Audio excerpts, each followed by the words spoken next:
जो एक नौकरी के लिए भर्ती परीक्षा का इंतजार करते हैं। परीक्षा होती है तो पेपर लीक हो जाता है, लेकिन नौकरी के लिए पारदर्शी ईमानदार परीक्षा व्यवस्था चाहने की मांग पर पुलिस की लाठी मिलती है सिर्फ।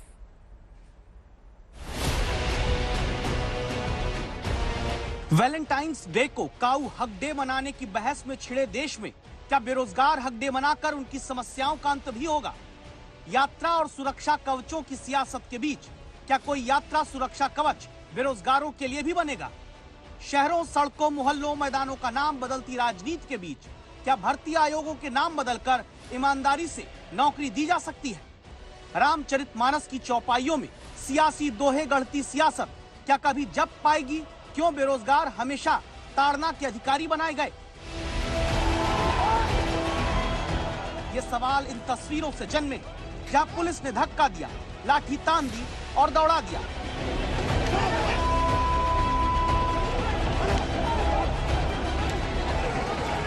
भागने को मजबूर नौजवानों पर लाठियां तोड़ी जाने लगी।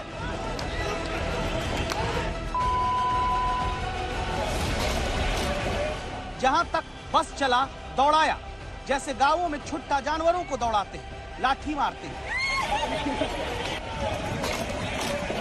जानवरों से भी बुरा मान लिया गया क्या बेरोजगारों को?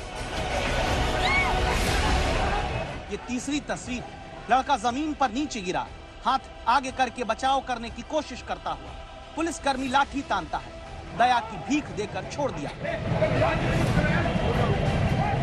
क्योंकि पुलिस तो लाठी लेकर खोजती दिखी। ईमानदारी से नौकरी की चाहत रखने वाले अपनी जान बचाकर भागते दिखे।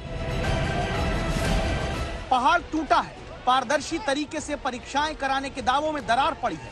इसीलिए ये युवा भर्ती परीक्षाओं की व्यवस्था में सुधार मांगने आए, जिन्हें पीटते वक्त उत्तराखंड सरकार के राज में किसी को लाज भी नहीं आई, जिन्होंने 1 साल पहले ही अपने संकल्प पत्र में वादा किया था, हम उत्तराखंड के युवाओं को 50,000 नौकरी दे देंगे, 24,000 नौकरी सत्ता में लौटते ही उपलब्ध करा देंगे। लेकिन मिला क्या? 2021 में उत्तराखंड SSS की 13 विभागों में 916 पदों के लिए हुई परीक्षा में पेपर लीक हुआ। 2022 में 770 पदों के लिए हुई 5 भर्ती परीक्षाएं धांधली के बाद रद्द हुई। 2022 में विधानसभा के स्टाफ की भर्ती में अपने अपनों को रेवड़ी बांटने की धांधली हुई। उत्तराखंड SSS से भर्ती परीक्षाएं ईमानदारी से नहीं हो पाई। काम उत्तराखंड लोक सेवा आयोग को दिया गया। मैं अगर उंगलियों पर गिन दूं तो 2 साल में पटवारी, लेखपाल, छात्रावास अधीक्षक, सहायक समीक्षा अधिकारी, सहायक चकबंदी अधिकारी, ग्राम विकास अधिकारी, पोस्टमैन, वन दरोगा, इन सारे पदों पर नौकरी दिलाने वाली परीक्षाओं के पेपर लीक हो चुके हैं। मुख्यमंत्री की तरफ से बयान आया है, बेरोजगारों को भरोसा दिया गया है कि भर्ती घोटाले को दबने नहीं देंगे। लेकिन सवाल यह है कि नौबत ऐसी क्यों आई कि पुलिस लाठी बेरोजगारों पर चलाती है। गुरुवार सुबह की तस्वीर देखिए। देहरादून के घंटा घर पर बेरोजगार युवा जुटते हैं।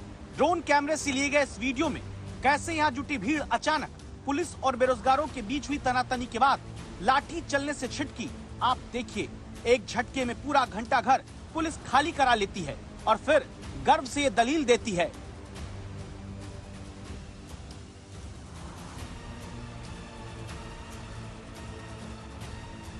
सुबह से बेरोजगार संघ के बैनर के तले उनके कुछ वो भी लोग भी थे, लेकिन इसमें ज़्यादातर लोग जो हैं असामाजिक तत्व टाइप के लोग इसमें इन्वॉल्व हो गए थे और उन्होंने माहौल ख़राब करने का भरसक प्रयास किया। पुलिस पर पथराव भी किया। उसी का कारण था कि पुलिस को हल्का बल प्रयोग करने की जरूरत पड़ी है घंटाघर में और यहाँ पर गांधी पार्क के सामने। अभी हमने इस ग्राउंड यहाँ पर रोड को क्लियर कर दिया है। जो पेपर लीक माफिया को पहले नहीं पकड़ पाते, वो एक झटके में आंखों में स्कैनर लगाकर ऐलान कर देते हैं कि बेरोजगार इस भीड़ में कम थे, असामाजिक तत्व ज्यादा थे। क्या प्रदर्शनकारी ये बेटियां भी असामाजिक तत्व उत्तराखंड की पुलिस को नजर आती हैं? और जिस हल्के बल की बात करते हैं उसको देखिए। प्रदेश की राजधानी की सड़क से बेरोजगार युवाओं के सीने पर पैर रखकर खींचते पुलिस के बूट अगर हल्का बल है तो मजबूत बल किसे कहेंगे? जिन्हें बल इस्तेमाल करना चाहिए पेपर माफिया के खिलाफ, उन्होंने अपना बल बेरोजगारों के खिलाफ लगाया और फिर बसों में भरकर हिरासत में ले लिया गया, इस दावे के साथ कि कानून व्यवस्था बिगाड़ने वालों को छोड़ेंगे नहीं।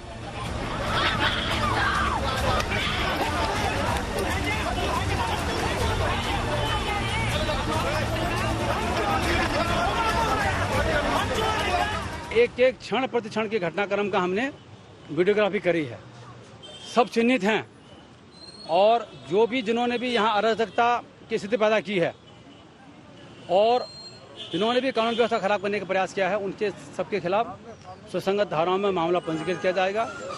किसी को भी अवांछित या गैर कानूनी कार्रवाई किसी भी मांग को लेकर के करने की इजाज़त नहीं है। किसी को भी शांति भंग करने की इजाज़त नहीं है। कानून व्यवस्था और शांति भंग तब हुई जब नौकरी दिलाने वाले इम्तिहान कराने की व्यवस्था उत्तराखंड में छिन्न भिन्न दिखी। उत्तराखंड एक छोटा पहाड़ी राज्य, जहां नेता नारे लगाते नहीं थकते कि पहाड़ का पानी और जवानी बर्बाद नहीं होने देंगे। वहां देखिए हजारों युवाओं को ईमानदार भर्ती परीक्षा कराने वाला सिस्टम चाहने के लिए संघर्ष करते हुए।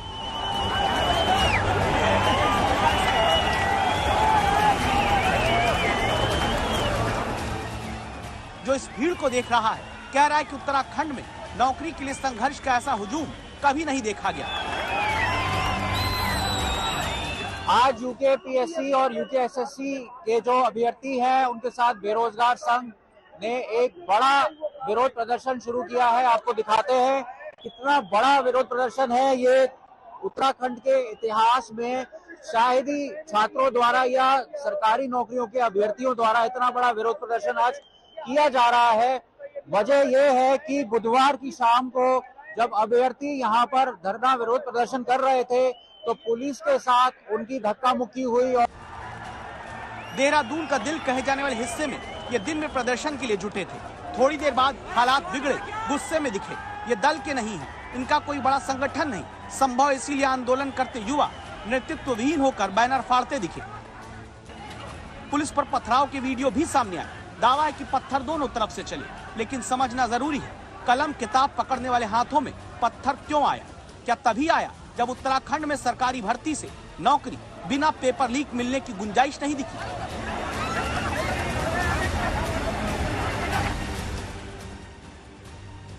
ये भीड़ क्या चाहती थी? दो मांगे हैं। पहली, पेपर लीक की सीबीआई जांच हो। दूसरी, भर्ती बोर्ड के अधिकारियों कर्मचारियों की जांच करा के ही परीक्षाएं आयोजित हो।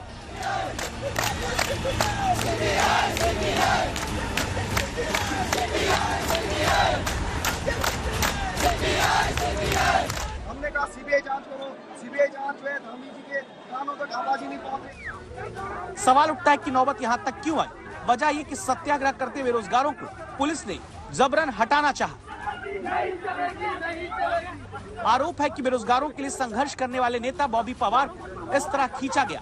गिनिए कितने पुलिस वाले लगे, 7 से ज्यादा है। मुंह दबोच कर रखा, पकड़ कर खींच कर ले गए जैसे ये कोई अपराधी हो। कानून कहता है कि अपराधी को भी ऐसे नहीं ले जा सकते। ये तो बेरोजगारों की आवाज उठाने वाले ही बेरोजगार हैं। क्या कर रहे हो? क्या कर रहे हो?